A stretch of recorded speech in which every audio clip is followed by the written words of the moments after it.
यदा यदा हि धर्मस्य ग्लानिर्भवति Bharat अभ्युत्थानम् अधर्मस्य तदात्मानं सृजाम्यहम्. These timeless words from the Bhagavad Gita, spoken by Lord Krishna, translate to, whenever there is a decline in righteousness and an increase in unrighteousness, I manifest myself on earth to restore balance. But what if this idea isn't just spiritual or poetic? What if it hints at something much deeper, a universal rhythm that governs creation, destruction, and rebirth? Could this ancient wisdom align with one of modern science's most profound discoveries? Evolution? Today, we're diving into a fascinating connection between Darwin's theory of evolution and the Dashavatara, the 10 incarnations of Lord Vishnu. What if these avatars don't just tell a story of divine intervention, but mirror the evolutionary journey of life on Earth? Buckle up, because this is where science meets spirituality, and the parallels might just blow your mind.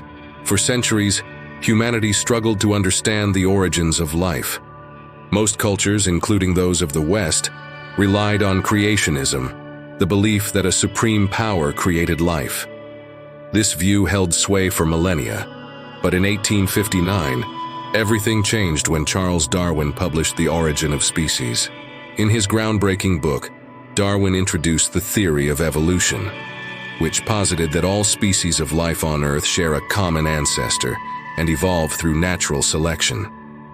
This theory revolutionized biology. But here's the kicker.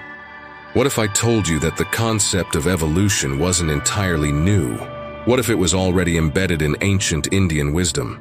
In India, long before Darwin's time, sages and rishis explored the idea of transformation and cosmic cycles through texts like the Vedas and Puranas. The Dashavatara, the 10 incarnations of Lord Vishnu, encapsulates the entire journey of life, from simple forms to the most advanced. And the most remarkable thing is, the stages of these incarnations bear an uncanny resemblance to the evolutionary journey of life on Earth.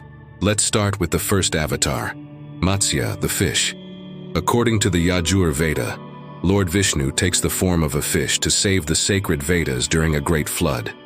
This aquatic form represents the beginning of life, just as Darwin's theory tells us that life began in the oceans, evolving from simple single-celled organisms into complex creatures. Darwin's theory suggests that life first emerged in water, and over millions of years, aquatic species began evolving into creatures capable of life on land. In the Dashavatara, Matsya, the fish, symbolizes that very first step in evolution. Next comes Kurma, the tortoise.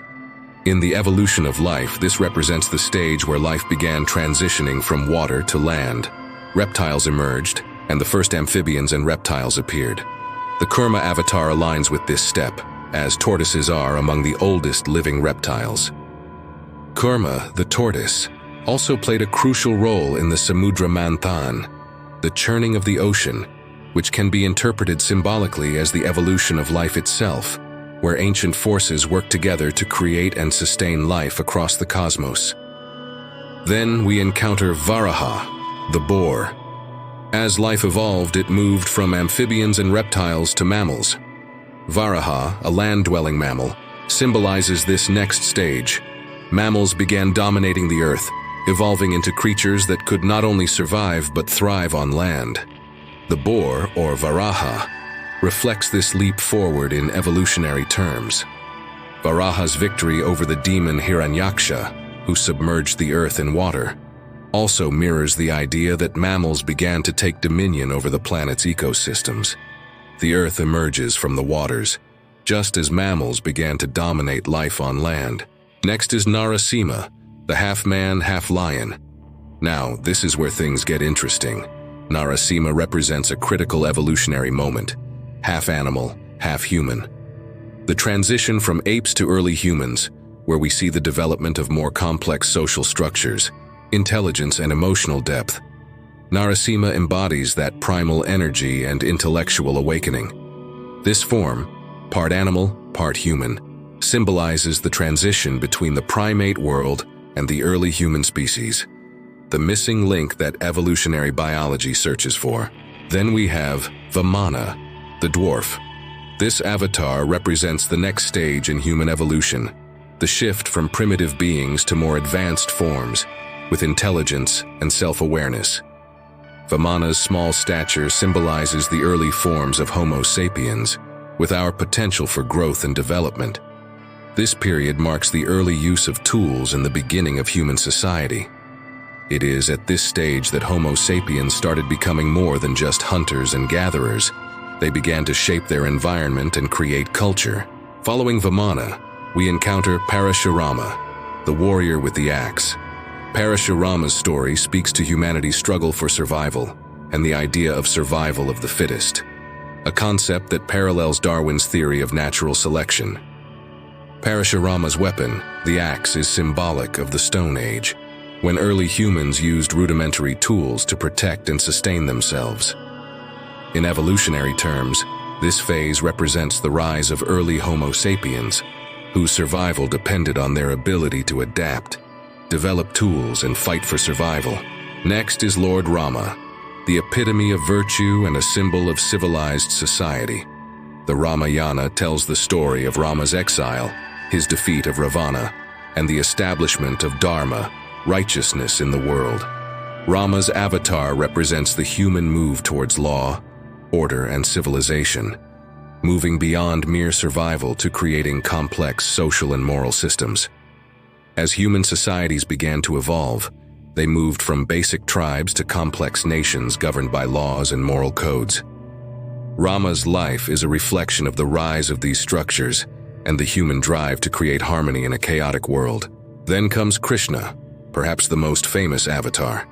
Krishna's teachings in the Bhagavad Gita offer profound philosophical insights into duty, ethics, and the balance of life. This avatar signifies humanity's move toward higher wisdom, where intellectual and spiritual growth begin to shape the course of civilization. Krishna embodies the intellectual and emotional sophistication that human societies reached as they began to explore complex ideas of love, politics, and warfare. The ninth avatar is Buddha, the Enlightened One. His teachings of compassion, mindfulness, and nonviolence mark a shift from intellectual pursuit to spiritual awakening. Buddha represents the human quest for inner peace and the pursuit of enlightenment, a critical step in our spiritual evolution.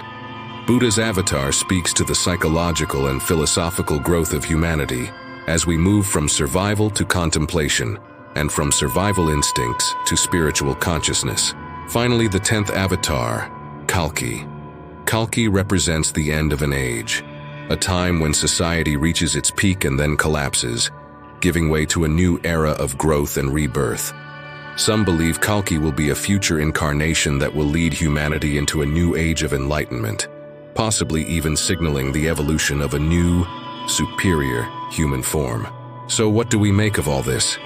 The Dashavatara, when viewed through the lens of evolution, seems to align remarkably well with the stages of life on Earth, from aquatic beings to intelligent, spiritually aware humans. Could it be that our ancient ancestors understood evolution long before Darwin? Or is it simply a coincidence? I want to hear what you think. Drop your thoughts in the comments below. Do you think the Dashavatara mirrors the stages of evolution, or do you see it in a different light? And don't forget to like, share, and subscribe for more thought-provoking content that explores the intersections of science, spirituality, and history.